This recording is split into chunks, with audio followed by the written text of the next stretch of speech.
โตพี่น้องเอ้ยเพิ่นนี่อันนี้เนาะเอิ้นคอยน้ำนะเบิ่งก่อนให้ FC เบิ่งก่อนบ่กินบ่สี่มือไผนี่บ่แสนฮะบ่แสนบ่แซน เพิ่นมาเซ็นฮะสี่มือเจ้าบ่แซนแม่นบ่ติดโต ๆพี่น้อง ขนาดเมียเรายังไปตามกินเอ้ยขนาดนี้ว่าจะไปกินธรรมดาเด้บ่กำลายจักกินไฟบ่อยู่ได้กินก่อน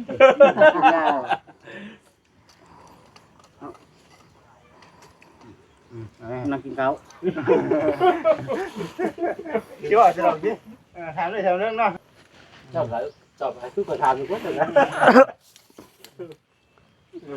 เอาบ่ได้บ่เลยมาเถินเนาะโอ้ยเปิดถ่ายอยู่นี่ถ่ายเนี่ยจักเป็นหยังทีมงานกับพี่น้องเลยเป็นห่วงงานแต่ว่าวัดบ่ได้กิน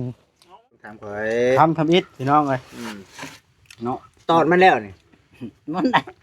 ก็ยอกโอ้ยมาจะเด้อพี่น้องจะเด้อตะกล้องให้เล่นนี่กล้อง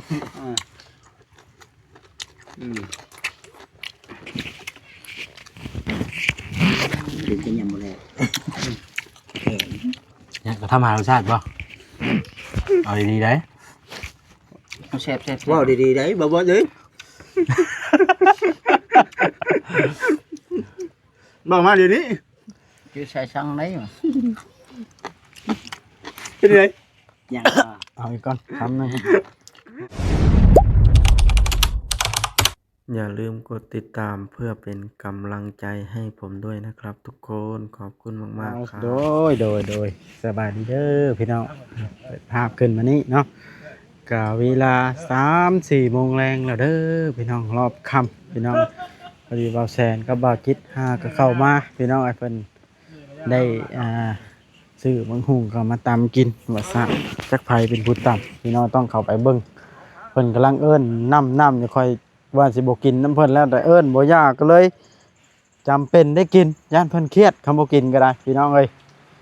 จักสิว่าแนวใดล่ะปะพี่น้องเอ้ยเข้าไปเบิ่งกันเพิ่นเว้าหยังคุมมอยู่โอ้ยอันเด้ปีนภาพมาทางนี้โอ้รถแมคโครรถดำเป็นไผบัดรวยแท้แถวนี่มีครบแท้นี่ไปจี้ให้ของเล็กน้อยโอ้ยเอาอีกบ่ให้จี้อีกบ่เด้อนี่เอาแล้วยังเบื่อไว้แม่นบ่ว้าวดีบ่ว่าซั่นมาพี่น้องมาพากันได้หยังมาแกล้มตำบักหุ่งนำมากระเซกบ่อ๋อ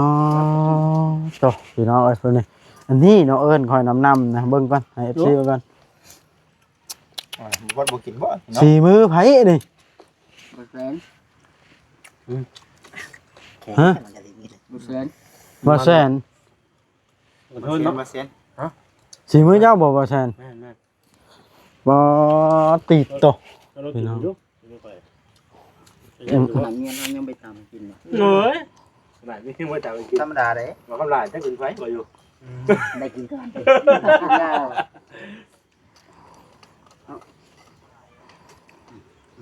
นั่งกินข้าวคิดว่าจะลองดิถามเลยแถวนึงเนาะเจ้าไปคือขอถามอยู่คนนึงนะเอาบ่ได้บ่เลยมาเถินเนาะโอ้ยเปิดถ่ายอยู่นี่ถ่ายเนี่ยจักเป็นหยังทีมงานกับพี่น้องเลยเป็นห่วงงานแต่ว่าวัดบ่ได้กินเบิดแล้ว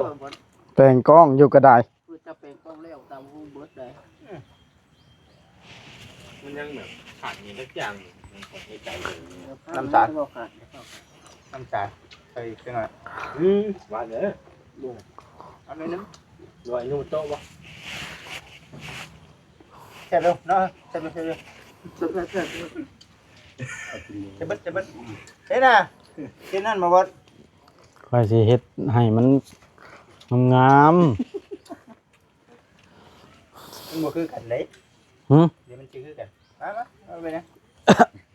เนี่ยเราจะมันอัปเดตได้ทักไปนะมันตัวจริงจะคิดไปนะ เอาบ่นั่นบ่ เดี๋ยวพอแห้งได้เนาะให้บอกคำด่าตำหุงใหม่พอแห้งอีกกินอีก เห็นแล้วบ่นี่ เอามานี่ โอเคป่ะ โอเคก็ได้แหละ ไปมาเก็บพวกมันจะของ โอ้ยบ่ได้ ฮะ มาเถอะนี่ เอาบ่นั่นบ่ ขยันเจ้าบ่ได้กินอยู่ดินี่ โอ้เอามาเด้อพี่น้อง FC เบิดทุกคนโอ้โต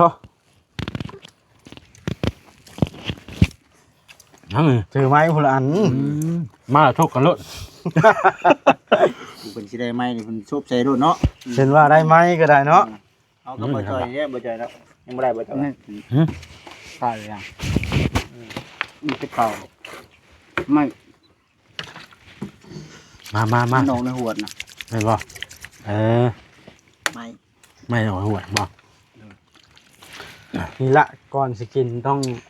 ลีลาจักหน่อยพี่น้องเอ้ย เจ้าดีด้านบ่ครึ่งเลยนี่ เวลาที่นอนมืด ฮะ ก็เสียเนี่ย คนบ่อยากแน่นะนี่ค่อยเบิ่งครั้งแรกคุณบ่เพิ่นอยากกินข้าวนี่เบิ่งครั้งแรก ยีราอยู่หั่นแหละ มาบาดนี้พี่น้องเอ้ยขออนุญาตนั่งเด้อบาดนี้ เทินแท้นี่ หัวเรื่องจนน้อยหืม ขอบปุ้นแน่บ่นี่ ปุ่นพร้อมคือปุ่นพร้อม ภาษาไทยเอิ้นว่าไดนี่ ขนมจีน ขนมจีนว่าซั่น อ๋อ เรากำลา ภาษาญี่ปุ่นได้ใช่ป่ะแซน ไข่ปุ้น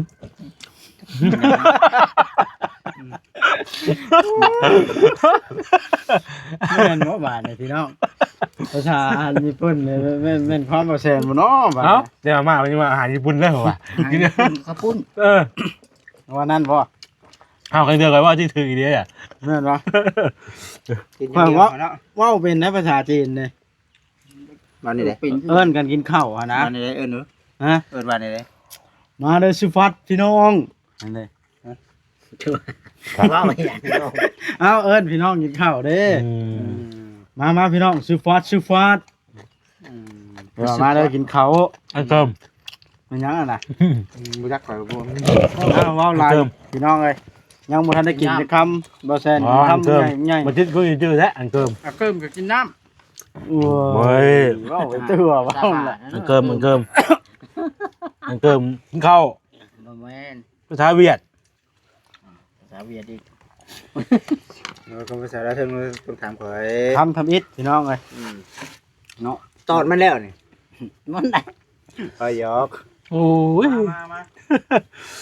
จะเด้อพี่น้องจะเด้อ ตะกล้องไห้เล่นนี่กล้อง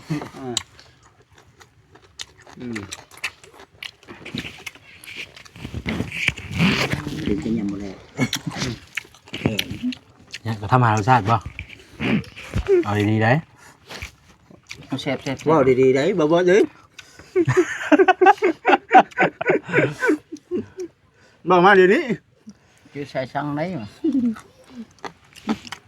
เป็นไง อย่าง เอาอีกก่อนทำหนึงเอาบ่ได้เลยเนาะ มันบอกใช่เอาเถิด เดี๋ยว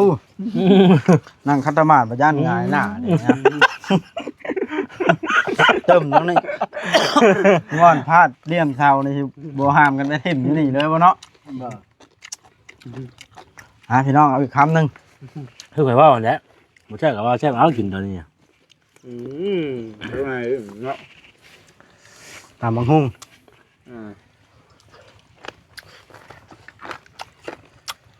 เป็นจังได เอาเถิด แซ่บ ใจยีขาดได้นี่ เราลุ่น บอกมาความจริงแต่ก็ระวังเลย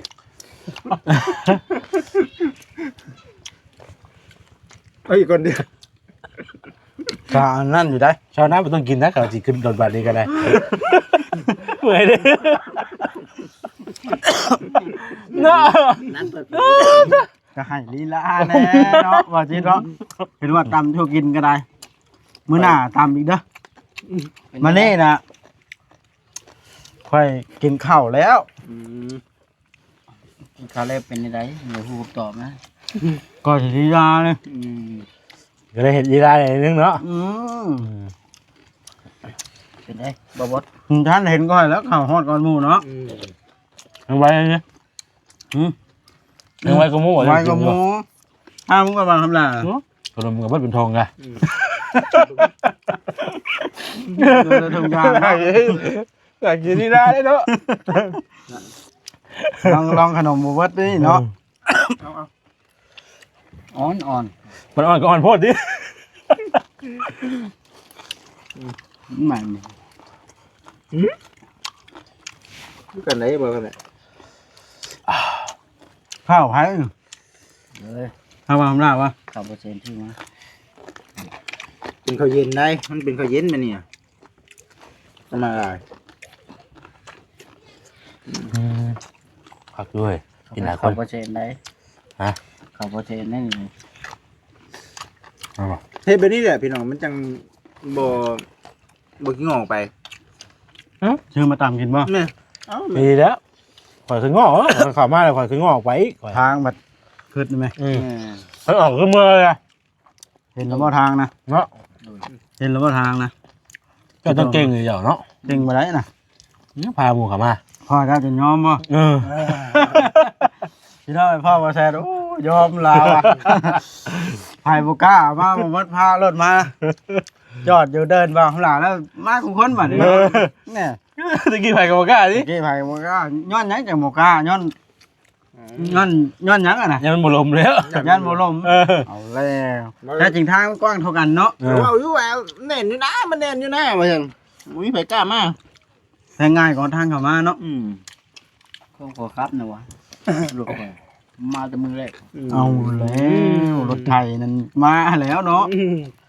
มันกว้างหัวกับหัวหลุมอ่ะนะ รถไทยได้โมเมนต์รถนี้ได้รถนี้ผู้เล่นองเฮียนแล้วก็จอด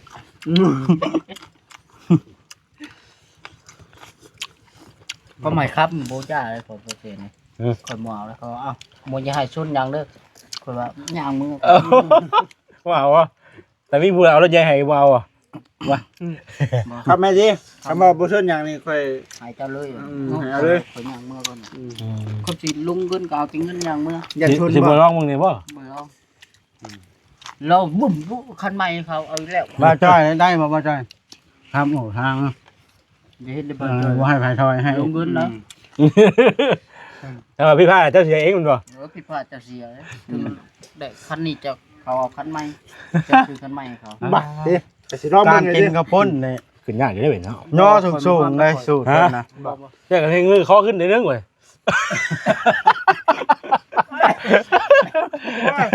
ว่า จะมากับแก่น เคยพังบนิทานชิงเมี่ยงกินพักทั้งเครือกินมะเขือทั้งควัน ต้องแงนใช่เนาะ เนี่ยได้แงนกินคู่อัน อื่นบ่ นั่นเฮ้ยช่วยจะบ่อิ่มแล้วเนาะ จังโมงนอนคืนนี่ ตีสามครึ่ง ว้าเฮ็ดหยังอะน่ะ อาบน้ำกินข้าว เขาบ่ได้กินข้าวเลยคืนนี่ กินก่อนบุกกินได้เมียตั้งไว้เลยอยู่ กันแล้ว เพื่อนนุช แม่ก็ตื่นเช้ามาเอ้าจะบ่กินข้าวบ่คืนนี่วะบ่ว่ะกินมาม่าก็ได้เลยก่อน จบหรือเมียหมู่เนาะเลิกเดินในคืนก็ลุกมาแต่งมาเข้าให้กิน แจ้งไว้แล้ว แจ้งไว้แล้ว เอา แจ้งป้าไว้อยู่บนกลางเฮือนเลย บ่มีหมามีแมวกินบ่ หรือกลัวไว้ เลยในเฮือน ข้างมันนอนเลย อยู่ในเฮือนอยู่กันเนาะ มึงมีแมว อยากละคายกินเลย แม่น ลาบงัวก็อยู่หั่น แม่น ง่ายแห้งมีเมียนี่เนาะ หลับ อย่าพาเว่าอย่าพาเว่าผู้นี้ยังเดี๋ยว ในโจทย์ว่า เดี๋ยวสิคิดปิดอีกบ้าเดี๋ยว เอาสองเมียสมัน บางบายคือขี้ข้านนะแหละ เอา200มาเดียวเท่านี้ดิ เอาเข้ามาใกล้บ่ทันกัน แล้วบ่จอยได้ค่ะ บ่เห็นแล้วจกจักเทื่อ บ่ แช่บอยู่ คือบ่จ้อยหายบ่กันนี่บ่จ้อยหายบ่เอา อย่าอยู่ไหนดิ โอ้ย ขอโทษบ่จ้อย เมื่อก่อนเนาะบ่เจอเมื่ออะไรสิให้บ่คำลาหาเสื้อขึ้นบัดเอารถขึ้นรถ มีบ่เชือกน่ะบ่คำนั้น มีเชือกฟาง บ่มั่นใจแล้วเนาะทางทางถ้ามีละยืมก่อนมื้อหน้าก็ถือมา เห็น เนาะ ยังน่ะ บ่จ้อยจังหามรถขึ้นรถ เอาคือจะหาม บอกว่าเราสิเมื่อสิโนอยู่เนาะก่อนแล้วสิ ติดมือน้ำมาเลย ติดเมื่อน้ำแม่สิยากหยังติดกับกอดนั่นนะก่อนในรถดิ พิ่นสิหามรถข่อยขึ้นได้ ย่างยังใส่ไปเอารถซุกรถอื้อ ก็ไม่เชื่อได้เนาะหลายคน บ่ใช่เบาซะดิ เนาะขึ้น โมเมนต์เบาซาดีเด้ บ่ติดแล้ว ยังกินหอดเหล้าอยู่แล้วมึงนี่ เอาไปได้นะคือบาตาลีคือบ่บอกบ่าวอันทำลาย เดี๋ยวให้ว่าใครอยากมามือไหนวะ หลายไทยนะกินต้มหมี ผมมีแล้วก็มือที่สองก็ ไอ้นี่บอกว่ามึงกินกันว่ากินกินต้มกินกันตำหูแล้วกันมื้อสิพากันมีผู้ไปอีกนี่ ว่าเนาะเนาะ ตาเขียวแล้ว โอ้โห ย่านดิ บ่ไปได้จ้ะเนาะบ่ใช่เอาด้วย บ่ไปให้ บ่ไปโอ้บ่ไปโอ้เออ แต่หาเชือกไว้ก่อนแล้ว บ่ไปใช่ได้บ่บ่สิ หนึ่งก็พอแล้ว อิ่มไปได้เลย อิ่มเลยขอบใจบ่แสนเลย เนาะคักๆไปเลย บอกอยู่เลยแซ่บอยู่ คักได้เรื่องบ่ว่าแทน ไหนเรื่องเลย ฮะเนาะเริ่มอิ่มแล้วบ่าว คักแน่ดีเนาะพี่น้อง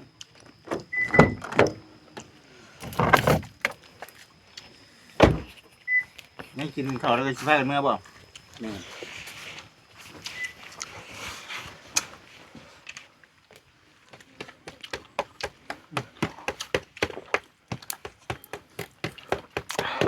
สบายใจเด้9:00นพุ่น แม่นบ่จอยจะมาได้9:00นพุ่น บ่เจ้า มานํกันนั่นน่ะเจ้าขี่มาก่อนคอยไล่หลังเจ้า 9:00นพุ่น 9 โมงกันแล้ว บ่ไปนั่งในห้างก็10กว่าโมงแล้ว มาฮอดดีมาแต่บ้านน่ะ9 โมงมาพี่เป็นทิพย์ มาหุงกับกระพุ่นอะไรไปก่อนกัน มาคุย แต่ว่าตำหุงว่าแซ่บกว่าได้เนาะ แม่น ฮะแซ่บกว่าข้าวปุ้นบ่ เอ้า อาหารหยังก็ญี่ปุ่น คนเลยบัดนี้เฮ้ย อันนี้พูด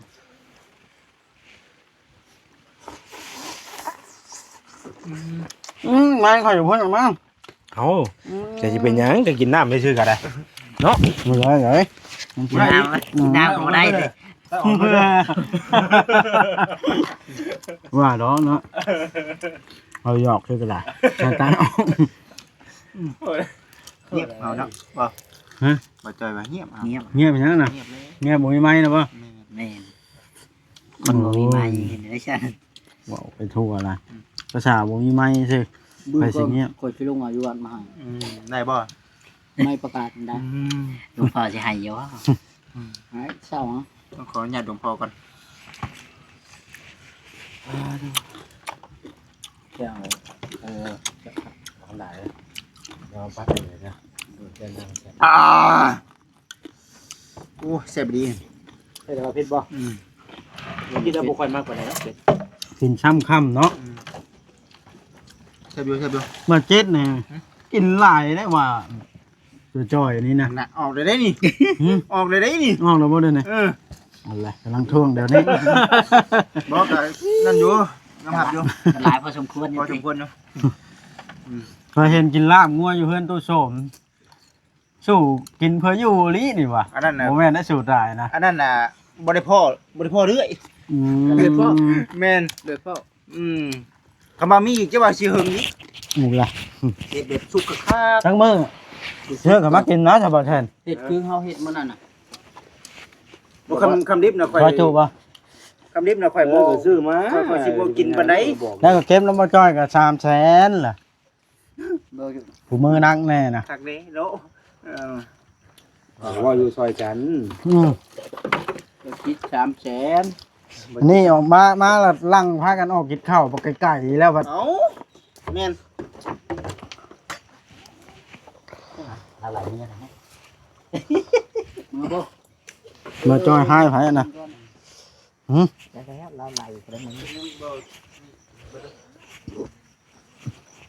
กันบ่ได้ตะไลบ่ได้กิน อิ่มแล้วบ่จิต แล้วมื้อแล้ว นึกว่ากินถึงดิ มาเบิ่งก่อนพี่น้องกับบาทเนี่ย แต่หลาย โอ้ตัวเรือแต่ข้าวปุ้นในบาทเนี่ยผู้ผลิตข้าวปุ้นครับอันผู้ตามมังหุงในไผขายออกบาทนะฮะตามมังหุงเบิดได้นี่ มานี่เด้อ ทำลายดิ ข้าวปุ้น ให้คะแนนอยู่ล่ะ ๆหมักซิบเหรอ หมากชิปหนึ่งบ่ได้นี่ หมักชีวิตหมุ้ย หมากตื้อหมากตื้อ หมักชีวิตเขาเห็นอาจารย์เขาหมอยจักเทื่อ เดี๋ยวคุยต้องบอกชิบบ่ โดย ให้หมากตื้อ คุมได้หมักซิบก็เก่งกันเลยละ ปั๊บหมักเสียบ ปั๊บหมักซิบ หมูมีปรับหมักชีเบสว่ะ มีแต่หมักตื้อบ่ ตัวเสียบดีเฮ้ย เกิบค่อยสิใช้บาทนะ ทักง่ายดีบาทเนี่ย ไผลักเกิบค่อยน่ะบ่แซนบ่ บ่จอย บ่บ่แซนนี่เด้ เอามาตัว แม่นอลีเด้นี่ โอ้โห หนังเลิกไปได้เลย เฮ้อผลอายุมาแล้ว ไม่ใช่ มันยังจ้ะ หนีเด็ก อืมปัจจุบันทำลายที่เมียนจนเบิดบ่น่ะ เรา ทางเฟซบุ๊กกัน ทำลายเฮ็ดบ่ได้นะ ว่าดอกเมียนจนเบิดเว้าอันใดก็ได้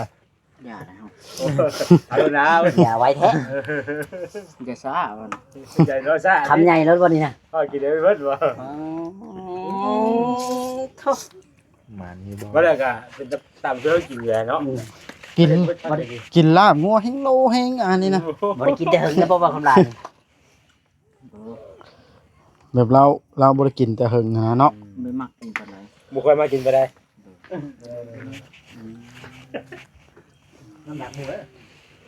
อย่าให้เด้ ให้เรื่องใด บ่แล้วยังเพชร อืม เผ็ดบ่ บ่พริกเข้าตา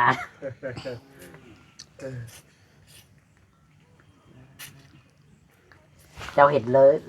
ลยปากด้วยนะ ทำไมเลยปากไปป้อนไปตั้งไรเด้บ่า อ่านขึ้นหลังมันเราบ่แซนเป็นผู้อ้าข้างหลัง ครับเลย พอแล้วไงเนาะ ก็เลยปากเลยเด้ เห็นเลยปากก็ต้องไปพี่แล้วเนาะ เออ เต็มเบิดดักเบิดเซ่ เต็มด้วยว่ะ น้ำไผนี่ น้ำเฮากินเลย ผมบ่พริก น้ำเฮาก็แม่นมีอยู่นะมาบ่จอยอยู่รถนะมันทางบ่เย็นได้ มันมัดอยู่ดี เบิดแล้วอ่ะ อย่างนี้ พี่น้องคลิปนี้ก็สิได้ขอจบคลิปไว้ก่อนเด้อ ว่าปิดไว้ได้แล้วนะ ฮะ ว่าปิดได้แล้วป่ะ ว่าปิดละบ่ได้ปิดแล้วถ่ายซ้ำสิเบิดอีหลีบ่นี่เอาสิถ่ายจนจบเลยซั่นน่ะ หมดเลยคำสุดท้ายครับทำละ ลุงหินเจ้าหน้าก็บ่กินหลายหรืออะไรนี่ เฮ้ยเรานะ ว่าไปแล้ว ให้ดีใจเจ้ากิน เอ้ เบิดเลยนะ ยเพิ่นว่าสิเหลือบ่แซนตั้งหูจักอีหลีเนาะขอบใจเด้อบ่แซนเด้อเจ้าบ่ซื้อมานี่ขอให้เจ้าหั่งเจ้ามีเด้อบ่แซนเด้อเจ้าอยู่ดีมีแฮงความเจ็บอย่าได้ความไข้อย่าสุมี ให้ซื้อ ไปทางใดก็ตลอดปลอดภัยเด้อสาธุสาธุ อิ่มแล้วขอบใจหลายๆบ้านนี่พี่น้องเอ้ยก็โอเคพี่น้องไอ้คลิปนี้เนาะบ่คิดถ่ายลายไปมันก็ยืดยาวเนาะ ยาวเด้นั่น